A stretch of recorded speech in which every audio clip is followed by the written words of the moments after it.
នៅពេលដែលសេដ្ឋកិច្ចធ្លាក់ហើយបើយើងធ្លាក់ទឹកចិត្តទៀតមួម៉ៅជេរបន្តិចទៀតវាហិតតែធ្លាក់បនគេតើរៀនធ្វើចិត្តឲ្យមានសំណើមបនវិញ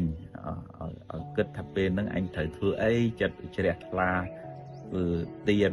គោរពឪពុកម្ដាយមិនបខំឲ្យមើលធ្វើបនអស់លុយរាប់ពាន់រាប់ម៉ឺនមានអីផ្កាមកតោកថ្វាយព្រះបាយមកវែកដាក់បាតហើយមហូបមហាជូនពុកម៉ែមិនរឿងអីថាអត់ពេលខ្សត់បនហ្នឹងពេលត្រូវធ្វើបនណាហើយបនហ្នឹងមិនមែនតលអស់លុយវល់ម៉ឺនវល់សែនគឺបនទឹកចិត្តជ្រះថ្លាតស៊ូព្យាយាមមិននឹងបនថ្មីអានឹងធ្វើឲ្យអាចដូរកែប្រែជីវិតហ្នឹងឲ្យបានល្អឡើងវិញដោយអានុភាពនៃបនថ្មីហើយបនថ្មីហ្នឹងក៏ជួយទាញបនចាស់បានមកប្រើដែរ